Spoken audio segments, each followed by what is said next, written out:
ज्यामिति यानी ज्योमेट्री के लंबे चौड़े सवालों को देखकर अक्सर थोड़ा डर तो लगता है ना? लेकिन आज की इस चर्चा में हम उन उलझे हुए सवालों को एक बहुत ही आसान और विजुअल टूल किट में बदलने वाले हैं। चतुर्भुज या क्वाड्रिलैटरल्स, ये आकृतियां जितनी रहस्यमयी बाहर से लगती हैं, अंदर से उतनी है नहीं। बस कुछ बुनियादी नियम समझने की देर है और फिर देखिए कमाल। तो इस टूल किट में हम क्या क्या कवर करने वाले हैं? पहले बात करेंगे समांतर चतुर्भुज यानी पैरेललोग्राम के नियमों की। फिर देखेंगे कि बीजगणित या अलजेब्रा से कोण कैसे खोजे जाते हैं। उसके बाद भुजाएं और परिमाप, फिर आयत और उनके अनुपात, और आखिर में एक दिलचस्प समचतुर्भुज चुनौती।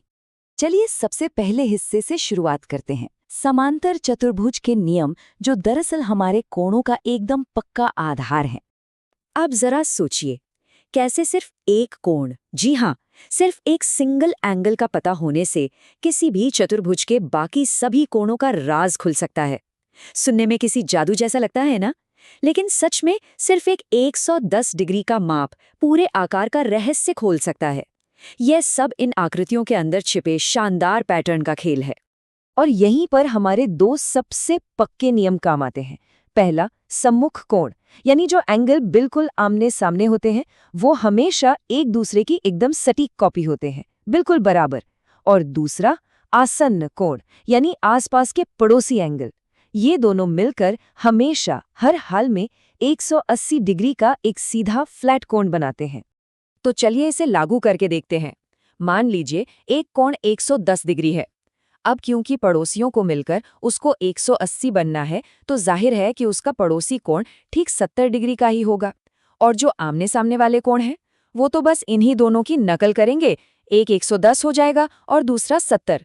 है ना कितना सीधा और आसान? अब यहाँ से कहानी थोड़ी और मजेदार होती है। हम आगे बढ़ते हैं अपने दूसरे सेक्शन की तरफ, जहां हम बीजगणित का इस्तेमाल करके इन अज्ञात कोणों को खोजेंगे। अब क्या हो अगर हमारे कोण सीधे नंबरों के बजाय 3x-4 और 3x+16 जैसे अलजेब्रा वाले व्यंजकों के पीछे छिप जाएं? नंबरों से हटकर x को देखकर थोड़ा अजीब लग सकता है, लेकिन सच कहूं तो हमारे वो पुराने ज्यामितीय नियम यहाँ भी एक मजबूत लंगर की तरह डटे रहते हैं। इसे बीजगणितीय प्रतिस्थापन या अलजेब्राइक सब्स्टिट्यूशन कहते हैं। हम बस इतना करते हैं कि उन पड़ोसी कोणों वाले व्यंजकों को जोड़कर उन्हें 180 डिग्री के बराबर रख देते हैं। कोई तुक्का नहीं लगाना है, बस एक व्यवस्थित तरीका अपनाना है, बिल्कुल किसी पहेली के टुकड़ों को सही जगह फिट करने की तरह। आइए इस समीकरण को साथ मिलकर सुलझाते हैं। जब हम दोनों व्यंजकों को जोड़कर 180 के बराबर रखते हैं, तो समान पदों को मिलाने पर हमें मिलता है 6x+12 बराबर 180। अब x को अकेला करने का वक्त है। 12 को दूसरी तरफ ले जाएं तो 6x बचता है 168, और जब हम इसे हल करते हैं तो x की वैल्यू निकलकर आती है 28। जी हाँ, 28। और यही वो चाबी है जिसकी हमें तलाश थी। जैसे ही हम इस 28 को वापस अपने उन एक्सप्रेशंस में डालते हैं, बूम, हमें अपने असली कोण मिल जाते हैं, जो कि वास्तव में 80 और 100 डिग्री हैं। कोणों की बात तो हो गई, अब जरा अंदर से बाहर की तरफ चलते हैं। हमारा तीसरा हिस्सा है भुजाएं और परिमाप, यानी आकृतियों की बाहरी सीमाएं। अगर हमारे पास सिर्फ 64 सेंटीमीटर का कुल परिमाप हो और भुजाओं का अनुपात 5:3 दिया गया हो, तो हम किसी एक भुजा की सटीक लंबाई कैसे निकाल सकते हैं? ये सुराग भले ही थोड़े कम लगें, लेकिन यहाँ एक बहुत ही शानदार पैटर्न काम करता है। देखिए, परिमाप यानी पेरीमीटर किसी भी आकृति की पूरी बाहरी बाउंड्री होती है।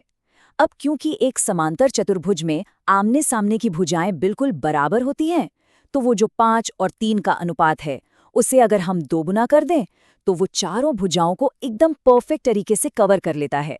इसी लॉजिक को एक और स्थिति में देखते हैं। मान लीजिए परिमाप 140 सेंटीमीटर है और एक भुजा दूसरी से 10 सेंटीमीटर लंबी है। हम बस एक को x और दूसरी को x+10 मान लेते हैं।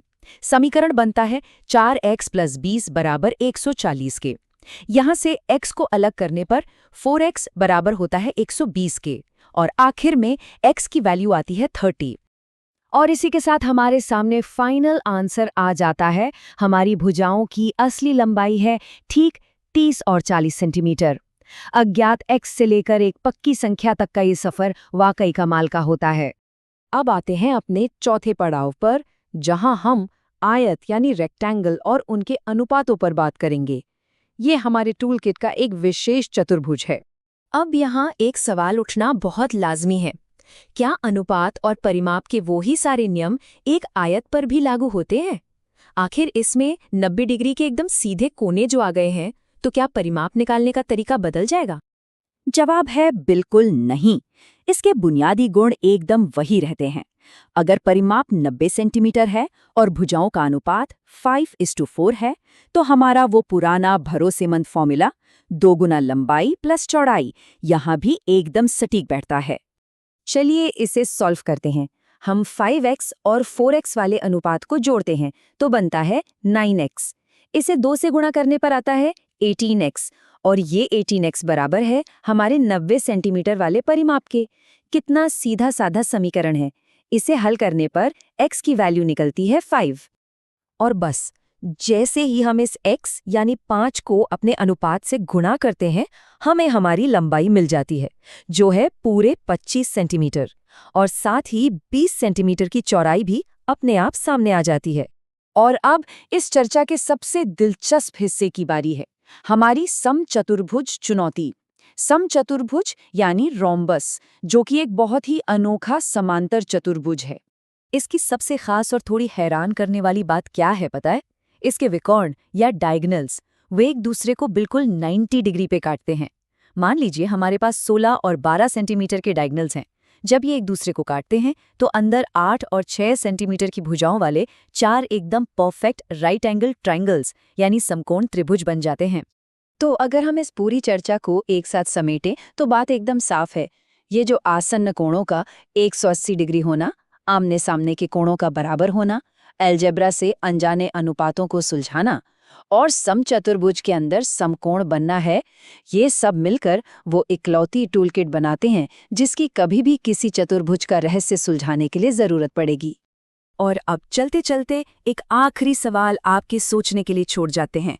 अब जब हम जानते हैं कि उन अंदरूनी त्रिभुजों की भुजाएं 8 और 6 सेंटीमीटर हैं, तो क्या पाइथागोरस प्रमेय का वो मशहूर नियम a² + b² बराबर है c² हमें इस समचतुर्भुज के बाहर वाले 10 सेंटीमीटर के किनारे तक पहुंचा सकता है? जरा सोचिएगा, क्योंकि ज्योमेट्री की ये जादुई पजल्स जब सुलझते हैं तो मजा ही कुछ और आता है।